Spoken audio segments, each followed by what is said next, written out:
Jeudi soir, l'OL disputait le match le plus important de sa saison face à West Ham. Pour cette rencontre, Made in Foot s'est rendu au bar The Lions dans le 13e arrondissement de Paris. Lieu de réunion des supporters lyonnais de la capitale, le pub commençait déjà à se remplir dès 18h30. Après une manche allée où l'OL avait été tenu en échec malgré des hammers à 10 contre 11, les supporters se voulaient confiants avant le coup d'envoi, même si quelques inquiétudes planaient sur le niveau de la défense rhodanienne. Mitigé dans le sens où West Ham c'est pas un grand club européen, nous on a un grand club européen.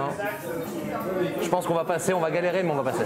Notre défense, comme d'hab, Lyon, la défense, le mental, on aura beau mener 2-0, on sait qu'ils peuvent revenir à 2-2 parce qu'on, voilà, clairement c'est notre défense et l'état d'esprit. Ah oui, clairement. Ah oui, clairement, on joue la saison parce qu'on ne sera pas, à mon miracle, on ne sera pas européen et voilà, si on passe en demi, après tout est possible contre le Barça. Donc voilà. On ne sait jamais trop à quoi s'attendre avec cette équipe, notamment en championnat, même si on sait qu'elle se transcende en Europa League à chaque fois.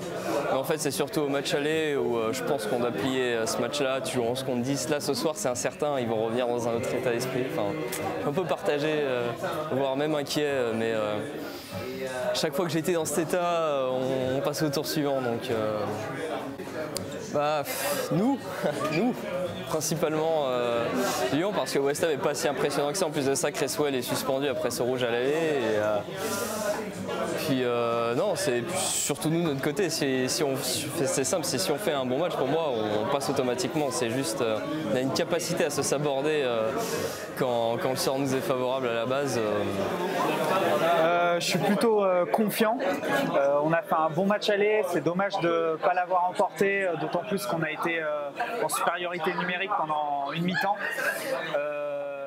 Donc plutôt confiant, mais en même temps, bon, c'est l'OL, donc on n'est jamais à l'abri d'une domination, mais qui serait sanctionnée sur une erreur défensive individuelle au dernier moment. Donc, mais plutôt confiant. Une inquiétude également justifiée par l'absence sur blessure d'Anthony Lopez, l'inamovible portier des Gaunes. Lopez, c'est quand même, il est clutch dans les moments importants. C'est un gardien, il a l'expérience européenne. C'est un enfant du club, donc en fait, je pense que c'est mieux que quiconque. Qu'est-ce que ça vaut ce genre de qualification? Après Lopez qui est blessé aussi, on verra ce que Paul Herzbach fera, même si on n'a pas l'habitude de le voir jouer, c'est difficile de se faire une idée de son niveau, mais on lui fait confiance. Effectivement, ouais, c'est quand même un des meilleurs joueurs de l'OL cette saison. C'est aussi quelqu'un qui est important au niveau mental dans cette équipe qui justement est parfois friable sur le plan mental. Donc il va falloir être bon en défense pour que finalement Paul Herzbach soit peu sollicité. Parce que bon, sur un match comme ça qui peut se jouer à des détails, le gardien c'est capital. Au fur et à mesure des minutes qui défilent, les maillots lyonnais fleurissent dans le bar, souvent floqués au nom des stars actuelles, mais aussi des idoles passées. Juste quelques instants avant le coup d'envoi, le bar se retrouve plein à craquer et les chants sont lancés par les supporters lyonnais.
L'entame de match réussi de l'OL, l'ambiance ne faiblit pas et le bar vibre lorsque Toko Ekambi frappe le poteau d'Areola.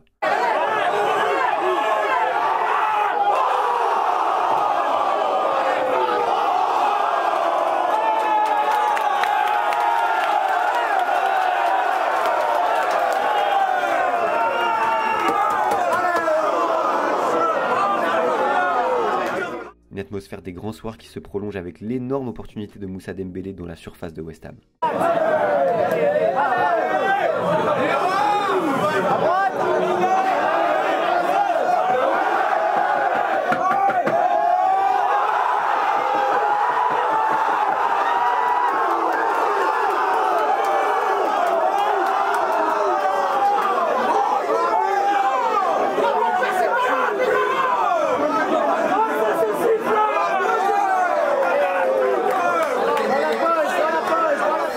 Mais rapidement, le rythme du match retombe et à la 38e minute de jeu, Craig Dawson jette un premier froid dans le pub.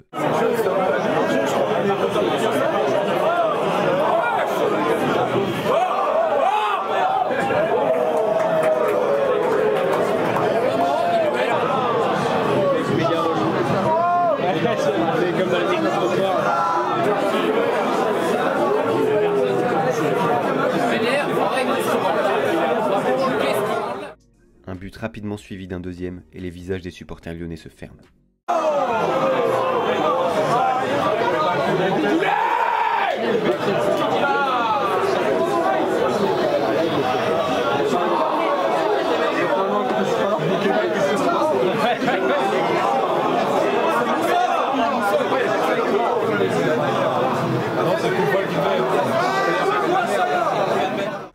À la mi-temps, l'OL est mené 2-0 et chez les supporters présents, on se demande encore comment Lyon peut s'être sabordé tout seul. Bah, c'est comme le premier match. On n'attaque pas de réussite, pas d'envie, c'est triste. Ça fait penser un peu au match contre Strasbourg. C'est la même chose. Alors, on sait jamais, là sur la première mi-temps on voit rien. En vrai, comme ça je dirais non. En vrai on sait jamais. Les autres en face sont nuls. On a vu le premier but qu'on a marqué au match aller. C'était pas ouf, donc en vrai avec ces deux équipes là on sait jamais. Une première mi-temps très décevante, à l'image de la saison de Lyon en fait. 15 minutes où tu as l'impression qu'il y a de l'envie et derrière il n'y a rien du tout. Donc, vraiment dégoûté, mais on reste optimiste quand même un peu en attente. Franchement en première mi-temps c'est l'envie quoi. À l'image de la saison en fait, tu te rends compte que les mecs ils n'ont pas envie d'être là. Alors, ils sont un petit peu bien pendant 10 minutes et quand ils sont dans le mal, il n'y a plus personne. Il n'y a pas de courage, il n'y a pas envie de défendre le maillot et ça c'est énervant. Bah franchement je sais pas ce qu'il faut changer. Parce que tu peux changer tous les joueurs. Si dans la tête c'est pas là, ça ne changera rien. Peut-être l'entrée de TT, un peu plus de vitesse, d'accélération, on verra. Touché mais pas encore coulé, les fans croient toujours à une qualification en demi-finale et redonnent la voix au coup d'envoi de la seconde période.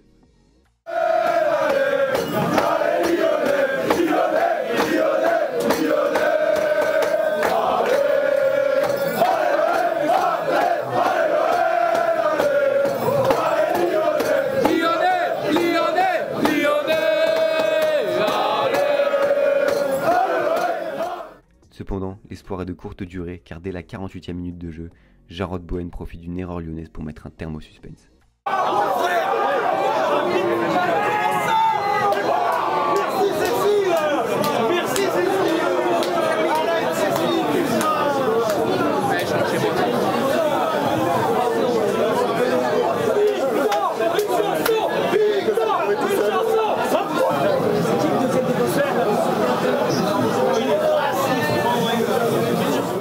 Des visages marqués qui laissent rapidement place à des sourires crispés, puis à des chambrages à chaque fois que les Lyonnais parviennent à enchaîner quelques passes.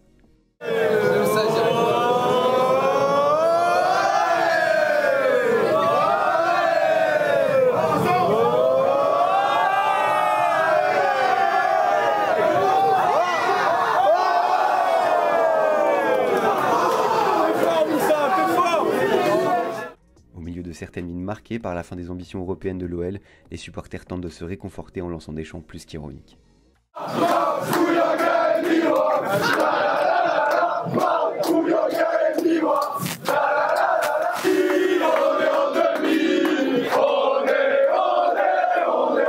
Let's go!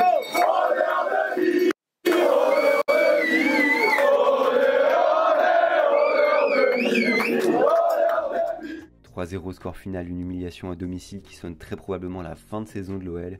Et après les chants bon enfant, la colère froide prend place chez les supporters désabusés par la prestation de leur équipe. Je n'ai même pas les mots. Je suis triste.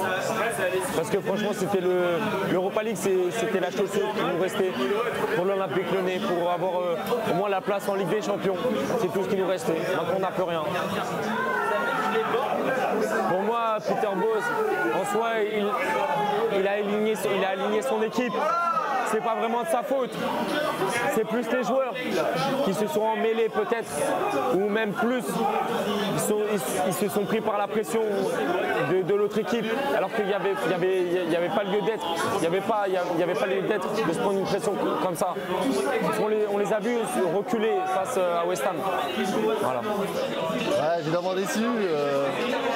3-0 à domicile, c'est pas possible. Voilà, c'est l'image de notre saison, catastrophique. 9e ou 10e en championnat, éliminé en quart d'Europa League. Non, c'est pas possible. Avec l'effectif qu'on a, le coach qu'on a, le club, l'image de notre club, il est mis en péril ce soir. Et voilà, c'est l'image de notre saison et c'est pas possible. C'est juste pas possible.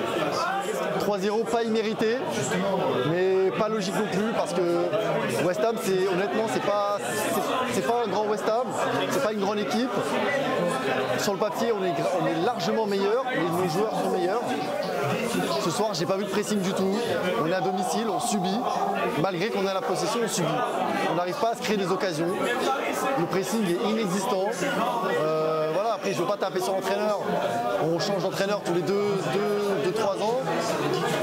Il lui a laissé du temps, mais sa vision de jeu marche pas avec les joueurs. Je pense qu'il faut changer.